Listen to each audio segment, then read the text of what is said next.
Welcome back. We still have Scott with us. Hey, I'm here. And we are in 7 Levels of Intimacy. Actually, a really great book. Really simple to read. Really encouraging, too, at least I think. Absolutely. I find it encouraging. And apparently, the author reads the book on the audio version, which I didn't. Yes, he does. I didn't know that. With an Australian accent. I mean, I have heard Matthew Kelly speak, so he's a great speaker. Just haven't heard him read the book. But we're in chapter 5, and it is called The Opposite of Love is Not Hate. It's What is it? indifference. Indifference. I had Okay. a friend tell me that very line, honestly, Really? 30 years ago. Really? I was like, and I don't know where he ever got it. It was a mentor friend of mine. He said, the opposite of love is not hate. I'm like, what is it? It's indifference. I'm like, wow, that's profound.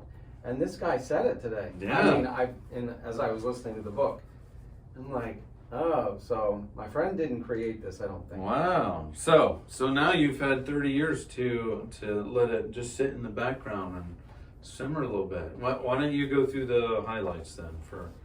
Yeah, what well, do you on that saying, if you think about it, if you ignore someone, that's painful. And one of his points is, Yeah. if we don't put our whole heart and soul Yeah. into a relationship, after a while, we can become indifferent. We may not be angry at the person, but we can become indifferent to them. And he argues that's effectively worse than if you were open and honest and maybe, passionate about why you're upset Yeah. with them. So it's a very strong statement. Mm-hmm. And he talks about then the opposite, what he's encouraging us to be in relationships. He uses the phrase soulful living. I like that. Soulful living. He says it liberates us from indifference, and it sets us free from lives of quiet desperation that we can drift into. I have that quote posted, it's by Henry David Thoreau, great thinker, and he says, what did he say? Most men? Today men lead lives of quiet desperation. Yes. I think indifference is a big part of that. Indifference is, eventually we'll talk about intimacy again, but that is one of the biggest, I think, factors when it comes to men's addictions problems. I'm sure it might speak into women, but I'm a man, so I'm just gonna speak into that particular category right now. But I think that it's hard because men are one. It's not really a culture where the man is supposed to be. You really need intimacy. Like, you don't really hear that in our culture. Right. But at the same time, we so desperately need it, which means we're trying to shut off something. So what happens? We fill it with a really fake alternative. And in my opinion, that's one of the biggest reasons for such a high percentage of sexual addiction. Yeah. That's, if you can't get the real thing, you get the fake thing. Yeah. So indifference. I like some of the words that he used. The first one he used was whatever. Now, I have used this one, not recently, but he is basically saying whatever as a response means I don't care, leave me alone, I can't be bothered, I am indifferent. So it can be a natural response, I think, because you've now trained yourself to more naturally be disconnected or indifferent. And so the opposite, of course, is love, and he uses words like love unites, love cares deeply. I felt like I was reading a different kind of Corinthians version here. Love unites, love cares deeply, love is full of hope, love believes, love rejoices, love gets involved, love is abundance, love is energetic. It was great. Those are the kind of words that we need to help us continue to define love, which in his opinion is actually a verb more than anything else. That's right. Right? Isn't it in this chapter that he says love is a verb and it's not a noun? Yeah. So he's setting us up he's going to do the similar thing in chapter 6. He's setting us up, and just having read the book for the first time, I know you've read it before, for the 7, what he actually defines as the 7 levels of intimacy. And he goes back to this idea of one way we can avoid being indifferent and pursue soulful relationships is by embracing, whether it's a husband and a wife or whether it's 2 friends, co-workers, by embracing this idea of the very best version of yourself and the other person. And so that's really a sign. If I'm committed to embracing the best version of you, then I will, by definition, be moving away from indifference. If I don't care about the best version of you or the best version of me, then I'll be drifting towards indifference. You're settling for a lesser version of yourself. That's right. And if you think about it, I mean, God really wants me to be the best version of myself, right? He actually sees sin as something that is holding us back, right? He's seeing these things as things that are bringing us low. That's why it talks about slavery to sin, because he wants us to be free. And I think it's a really great language to use that's easy to understand. So I do think, there is a section called Love Changes Us. And I did read a book. I'm trying to think of what it was called. James K.A. Smith was the author. I can't remember the title, but it was basically We Worship What We Love.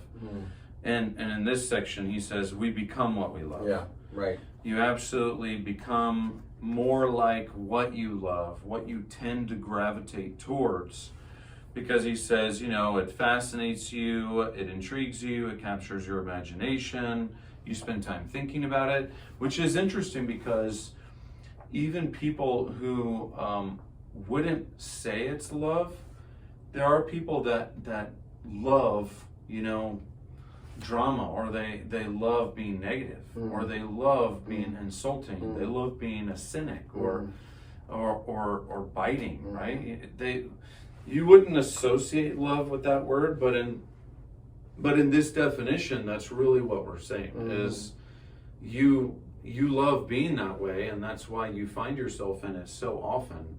Not to say that circumstances don't carry weight in that, but it does mean that we have a choice. I mean, I'm thinking of Man's Search for Meaning. Now, Viktor Frankl with, he had a choice to be negative or stay hopeful in a concentration camp, right? He wanted to love what life would look like afterwards. So it's just it's a really big dynamic, because it says, well, what are you really worshiping? You might come on Sunday and worship in a song, but do you find that fascinating? Do you find it engaging yourself? It's a probably pretty challenging question to. Yeah, and he said, if we become, as you just said, we become what we love. So if we love someone who's generous, humble, compassionate, and mindful of others' needs, we will naturally gravitate toward becoming more generous, humble, compassionate, mindful of others' needs ourselves. We will move in that direction if that's what we choose. And that's the idea. If that's what we choose to love. It reminds me of the principle, which I think he said, whatever we give our time to, we will grow. Like, I'm not sure, the eloquent way. Whatever we put our time toward, we'll grow in that direction. Yes, we'll move in that direction. And I think that's what that tension is in recovery setting. When you're trying to battle an addiction or a hurt, you're often preoccupied with the thoughts of that, but the tension is actually you should spend more time thinking about what Jesus says about you in the positive light. What is it? What would a child of God be thinking about right now? Right?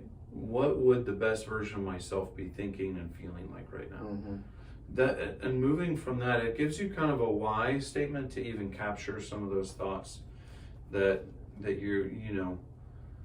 we're thinking, well, I must do it, but what's the purpose behind it? Well, it's to exchange it for those thoughts and the feelings and actions that would come from the best version of yourself. And that is a great reason to be, I know we can get stuck in a rut with anything, but it is a great reason to be always familiar with what the scriptures say about us, to be reading them, talking about them, learning them, because that's where we learn the truest definition of ourselves as a follower of Christ. Right. And that would even, right, in your devotional times, that would be saying, okay, that's why I need to know them. Yeah. So they can just keep on recirculating in my mind. Well, in your heart too, right? Absolutely. So. Yeah. Yeah. Any more highlights? Well, his main one seems to be, he ended the chapter, as I recall, by saying life is about love. So it's a real motivator. Again, it is very reminiscent of 1 Corinthians chapter 13, which we often hear read at weddings.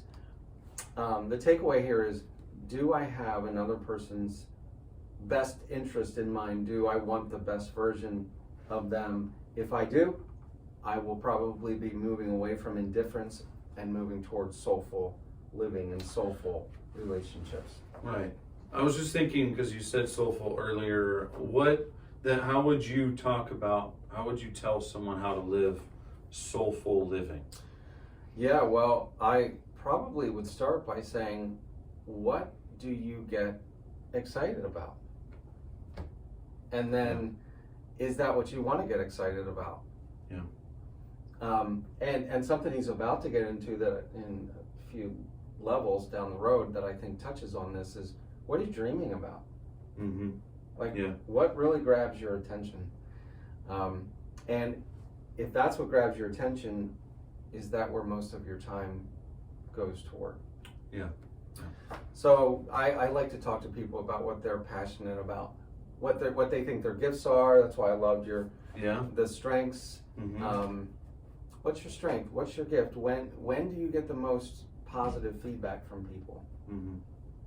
Yeah.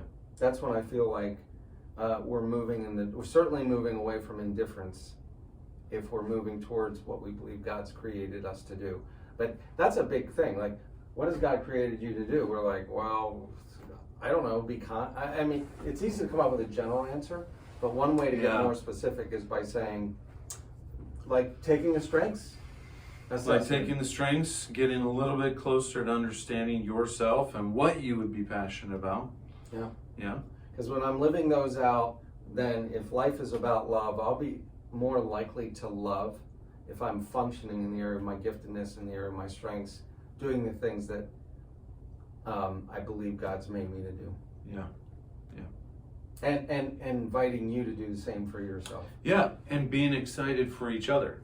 Because being excited for others only makes us more excited too. Absolutely. I mean, there's nothing like just one story after another of feeling like, even if it's a challenging circumstance, overcoming that and how you did it. And I mean, that's why we have stories every other lesson or every other week, because they're victory stories. I mean, often in the videos you'll hear people cheer because that's not what people think about, though. They're thinking, oh my gosh, I'm about to share something really vulnerable, but I'm going to be wholehearted or soulful. Yeah. And then what happens? Everyone's cheering for you. You just scored the touchdown. Yeah, right? That's right. Yeah. So I think of soulful living. I also think of full engagement. Like, do I feel fully engaged? So, absolutely. And you mentioned Brene Brown calls it wholehearted living. Wholehearted living. Being courageous enough to show up. And actually, when you say, what did you just say about fully engaged? Fully engaged. So Dr. Kurt Thompson, he would say being fully integrated. Yes. Rather than disintegrated. From a neurological point of view, being fully integrated. Yeah. Because we are body, emotion, mind, and spirit, right? So it means that we're coming more and more alive, right? That's right. So. Well, I think they should read the chapter. Yes. Go ahead and read the chapter or listen to it and be inspired, and then we'll see you in chapter 6, or hopefully at the next Celebrate Recovery meeting on Monday here at Christ Community Church, 7 o'clock. Well, either way, we'll see you next time. See you next time.